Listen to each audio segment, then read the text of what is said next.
So I've been in New York City all of 12 hours, and my first stop is Island Pops on Nostrand Avenue, having a spicy mango pop on my way to the Hamptons. I miss New York. So good, trust me.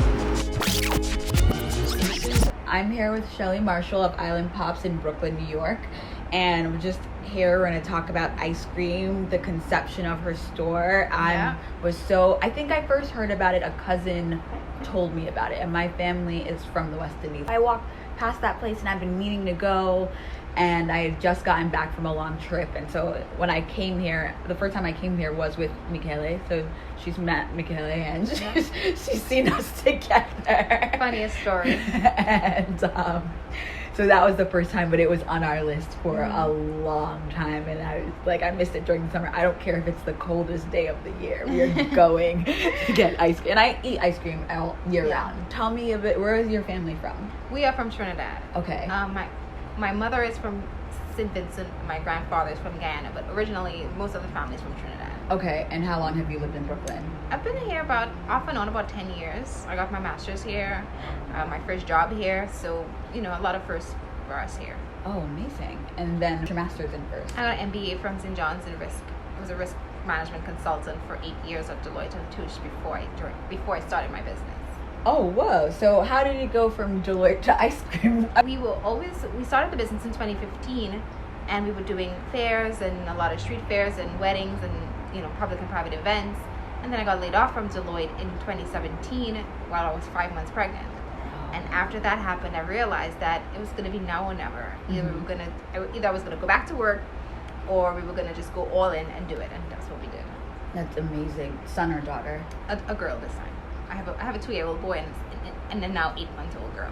Oh, does your 2-year-old, do they love ice cream? He loves ice cream. That's his favorite word. Icy all day long. But what do you do when your parents make ice cream? Exactly. Yeah. Exactly. So then how did you decide on ice cream in particular and ice pops? I'd gotten sick after a vacation back in 2014 to Trinidad, and when I came back, I got what was called at the time chikungunya. It was this really strong fever or rash, the works.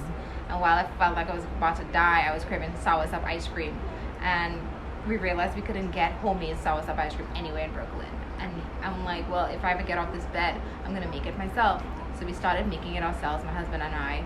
And after that, making for friends and family, we realized that 1, it was really good, and 2, we could sell it because nobody else was doing that. Not artisanal Caribbean ice cream anyway. I mean, where could you have gotten soursop homemade fresh ice cream? I couldn't think of one place. So we said, let's do it. In addition to that, let's do popsicles, and let's do fresh homemade snow cones the way we used to have it in Trinidad. And that's how the business came into existence. And that was in 2015 when we registered the business. 3 years later, what happened at Deloitte, and it sort of pushed us into this whole entrepreneurial journey, and this is where we are. So when you first started it, you were doing it while you were at Deloitte? I was doing it while I was at Deloitte, and my husband was mainly doing it more than I was, because I was working full-time and traveling the way most consultants travel. Yeah. So, once that happened, I was salty being laid off at 5 months pregnant. So I just decided, why don't I, sort of like carve my own story going forward, and this is what we're doing. Okay, and how is it working with, or having a business with your spouse? I mean, trust me, it's very hard to cut off the two, because you don't know when to step out of that business partner role and when you're passionate about it too. He thinks I talk about the business too much. He's like, you're obsessed. I'm like, that's what you should be, obsessed. Yeah. Because all of our money is in this. If we're not obsessed, who else is going to be obsessed? But it's hard trying to take a step back and having couple time, and with 2 small kids almost doesn't exist. So Are they taste testers for you? No, we try not to give them too much sweets. The 2-year-old, he bounces off the wall already as it is. He has a natural high. He doesn't need any more. That's amazing. Actually, just now, right before the customers that came in, they found you guys, or she found you guys at events in Miami. So this is what we also do, because we have these boozy popsicles that are really good. Mm-hmm. A lot of parties, promoters reach out to us and book us for boozy popsicles for parties. So you see, if you're in a party, for Labor Day, chances are somebody will have a mini boozy popsicle walking around with their cocktail, and that's Island Pops. Mm-hmm. So a lot of our traditional Caribbean flavors, like the passion fruit and the sorrel and the morbi and the ginger beer, they love that with alcohol, and we put it in the form of pops, and that's sort of like what has like brought a name out there in terms of the Caribbean community. They've known us for our popsicles, believe it or not. That's amazing. A lot of customers from the West Indies craving like flavors of home. Yeah, I think that's why the business has been so successful, because people realize we're authentic, and it's as if they're eating an ice cream in Port of Spain or in San Fernando or in St. James, and people like that. We're literally making all of this ourselves in the back of the kitchen. So you make it here? We do. Oh, wow. We used to make it in Williamsburg, but now we've switched everything over to the shop. Oh, wow. With my cousin, she was like, oh yeah, they have soursop ice cream. They have, what was it? Ovaltine, rum and raisin, Guinness caramel. A lot of the flavors that we've taken and sort of put a twist on them. Mm-hmm. We want you to like taste it and say, oh crap, it reminds me of my childhood, it reminds me of my grandmother, it reminds me of my grandfather. Yeah. So we want to take you back there. But if you've never visited the island, we want you to want to go there. Mm-hmm. It was funny when my friend's dad, older Jewish man, grew up in, I can't remember if it's Brooklyn or the Bronx, but I put on my Instagram about Ovaltine ice cream, and she was like, my dad's obsessed with Ovaltine. Like, he wants some too, because it reminds him of his childhood. It does. And so it really takes you back. And I think with ice cream, it's just such a good feeling. It's a happy thing. It's a happy medium. You want your childhood in a happy product. So exactly. And when I think of, like, I go back to Trinidad and I'm sitting in my mother's house and I taste something, I'm like, this will be a good ice cream. That's why we have a cassava pone ice cream. It's the cassava pone, which is like a cake-like dessert made of pumpkin, coconut, cassava, and spices, and we made it into an ice cream. So when people taste it, they're like blown. Their mind is blown. They can't even figure out how we made it into an ice cream, and it takes them straight back to childhood, after school, eating, grandmother's kitchen. That's the effect that we want. And so how do you think about new flavors? How do you come up with the concepts for them, especially with the pops? Like, I'm gonna do sorrel and Hennessy.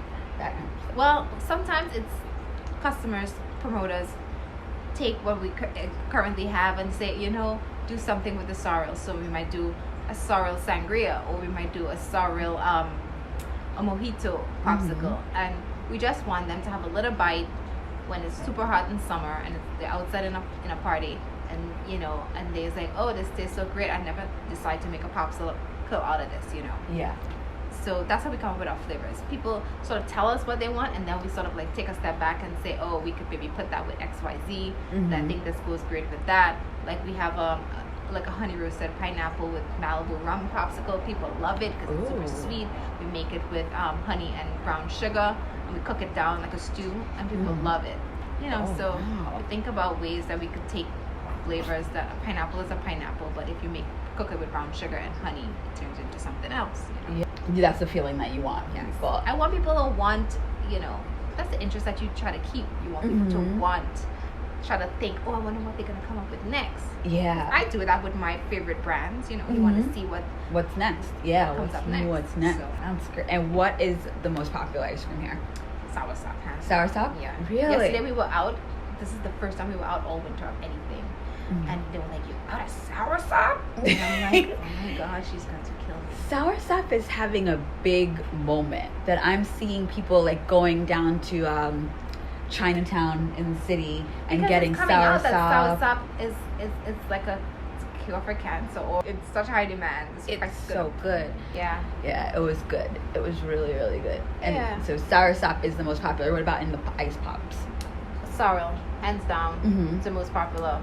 People like, the thing about our customers is they like what they like, and that's it.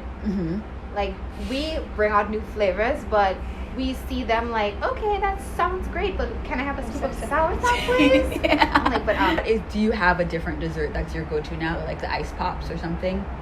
The ice pops, when it's really hot, of course. But I really like snow cones because I'm like a condensed milk fiend, and we're bringing out like a Guinness cream snow cone this summer, and it's just pure Guinness and condensed milk. But when you try it, it's literally heaven.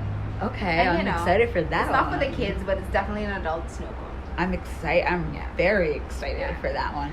And then, have you seen people here when your customers come and these are new flavors to them? Yeah. And they say like they want to go back? Like, oh, is this something normal in Trinidad? Well, yeah. We give them the education that they don't have on the different fruits like the soursop and sapodilla and stuff. And two, they get a feel for it. They're like, oh, I just went to Trinidad with a friend and I told her I had soursop in Brooklyn and I had it in Trinidad and it's really good because I remember the flavor. So you hear those stories of people being more familiar with the things that they didn't know before.